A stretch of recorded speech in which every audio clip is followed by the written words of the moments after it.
Hi, everybody. Welcome to day 6 of chapter 19. Today, we're going to be talking about assets, but a different type of asset.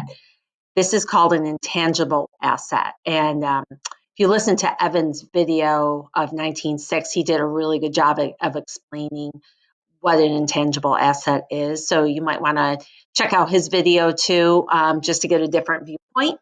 That would be great. So, intangible assets mean that it's something that a company buys and owns. However, you can't hold it or feel it, but you might be able to see it and hear it.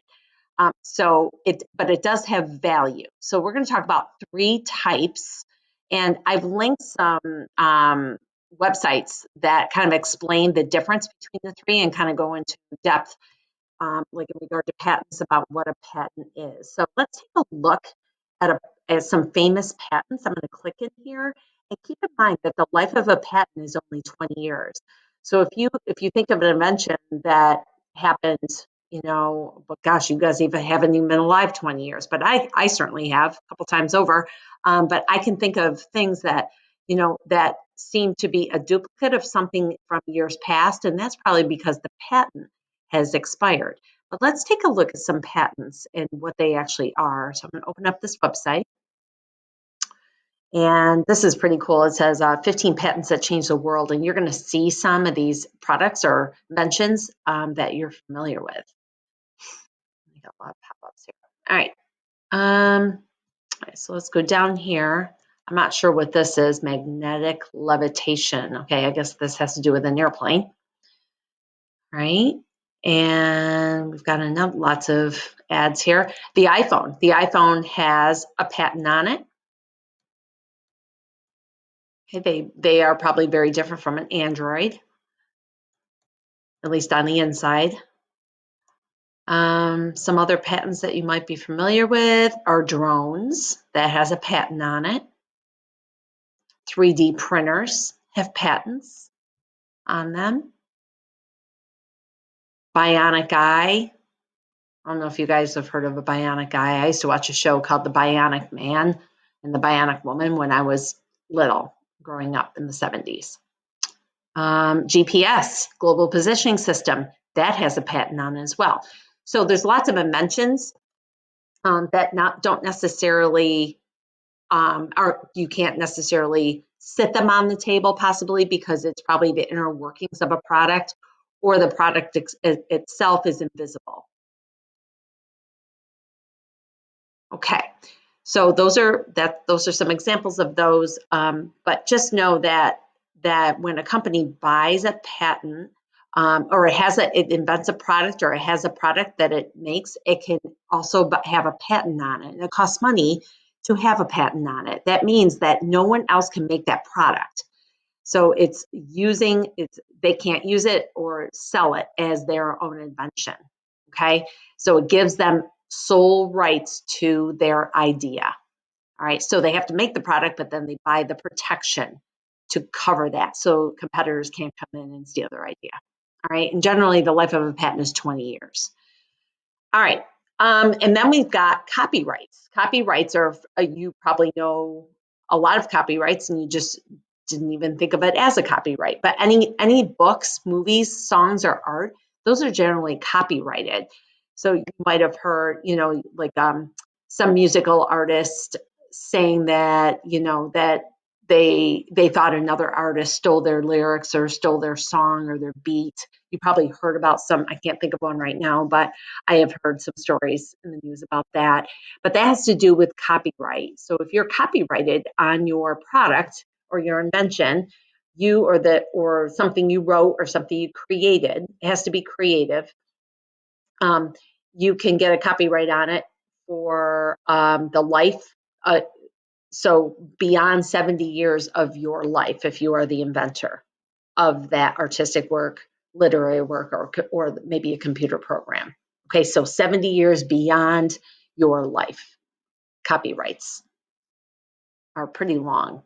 And then there's a trademark. Okay, trademarks here's some examples right here. So trademarks are brands and logos, and they have a 10-year life on them. but you can be protected. No one can steal your name, like Apple, McDonald's. The product names like iPad and Big Mac are trademarked.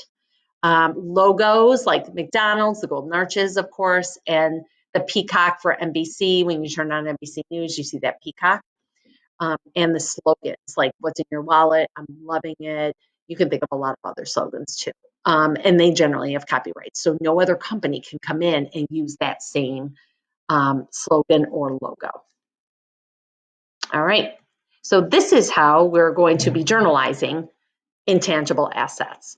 So let's say a company has a product and they want to, or an idea, I'm sorry, not the product, but they have a product that they want to protect. So they buy a patent for it, $45,000. So this is how they would journalize this. They would buy the patent. It has value of $45,000, and then cash is credited as payment. Okay. So the next slide explains the amortization of a patent.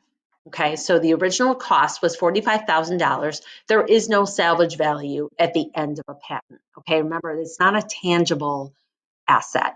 Okay, so salvage value is going to be zero at the end of its life. Okay, and so it'll be completely expensed out at $45,000 over the life of the patent.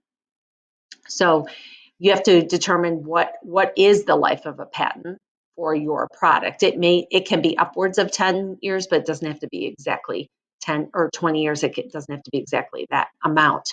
So if your estimated years of useful life, not the actual legal life, is 10 years, you're going to amortize that by taking the cost divided by the number of years of useful life, okay?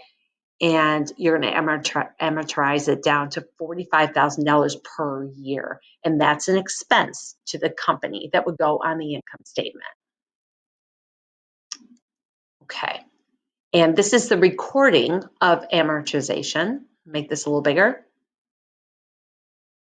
If it loads, there we go.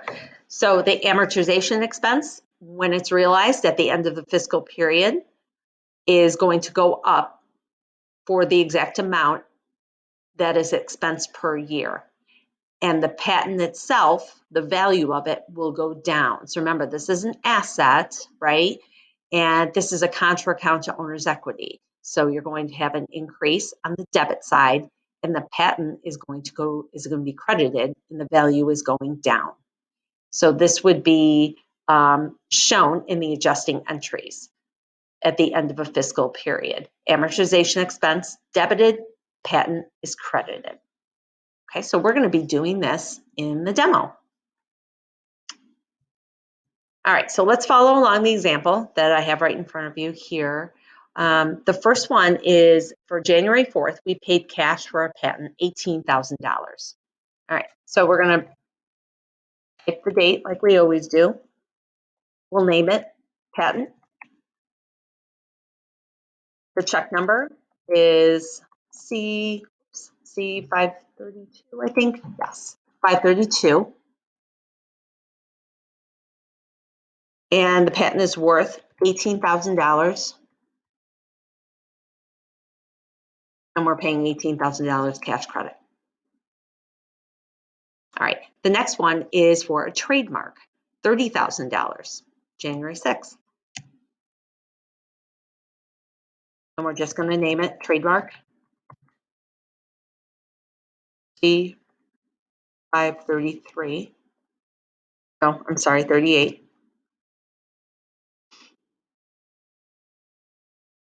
30,000 and cash credit 30,000.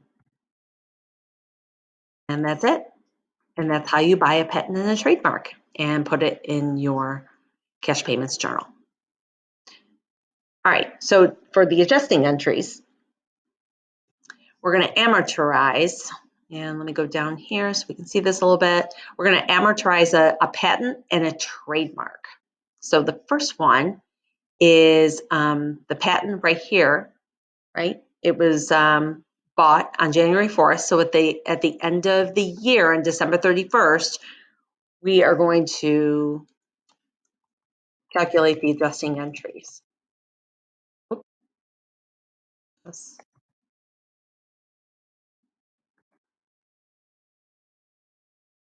Adjusting entries. Make that bold. Here we go. All right, so it's the end of the year, December 31st.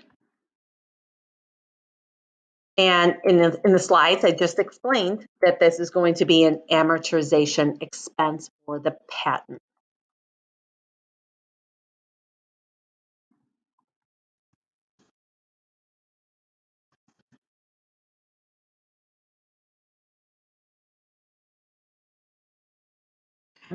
And let's align this a little better.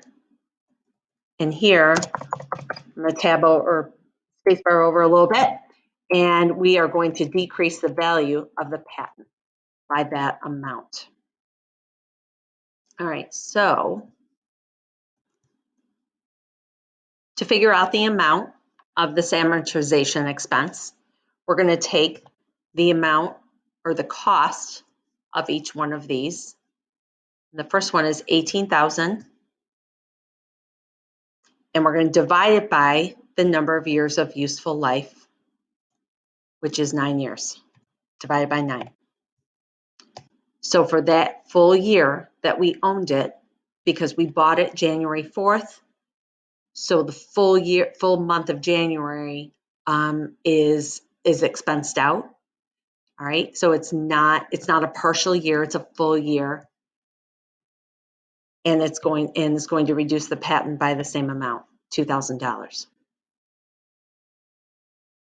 All right, then we've got the next one, December 31st. Same thing. This is amortization expense, but it's a trademark instead.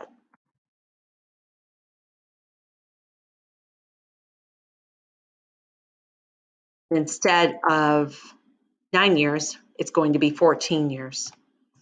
So I'm going to go up, I'm going to grab that amount and divide it by 14. Nope, that's not what I'm going to do. Okay, I did something wrong, and I just realized it. I divided that by 14 years, the estimated useful life of 14 years. However, the legal life we have to go with, because even though we think we want 14 years out of this trademark, we are not going to get 14 years out of it because the legal life is 9 years. Okay, so we have, or 10 years. So we have to divide that instead, not 14, but divide it instead by 10. Okay, I forgot about that. Read that wrong. All right, and then we're going to, let's spacebar that over.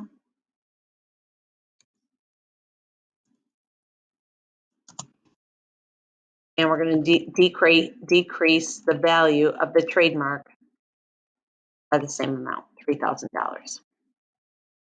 Right, again, so let's go over that one more time. The patent is going to be the amortization expense for the patent is going to be figured out by taking the cost of the patent, the original cost, and you're going to divide that by the estimated years of useful life. That comes into play here. Even though the legal life is 12, it makes sense that if we're only the useful life is only 9, then we're going to amortize it by 9 years. Okay, the opposite is true for the trademark. It may have a useful life of 12 years. We may want it to have that, but it is not going to have that because there's a legal ramification in there that trademarks are only allowed 10 years of useful life. So therefore, we divided the 30,000 by 10, and that's how we got the 3,000. So I hope that helps you. That wraps up Chapter 19, dealing with assets, buying them, depreciating them, calculating an expense on them. And now you guys are going to be actually submitting this once again, submit this sheet so I can look at 19.5 and 19.6. And then you are also going to be working on the mastery today. So start it today, and then you can finish it up the next time we meet in our block schedule next week. I think that's Tuesday. And then you'll submit the mastery to me, and we'll review for a quiz, and you guys can take a little quiz too on depreciation. Okay. Obviously, it's probably going to be open note because you got everything in front of you, and that's fine. I just want you to be able to do that because in real life, you actually would have your notes open, right? So that's totally fine. I just want you to be able to depreciate. All right, that's it. I will see you all next week. Take care.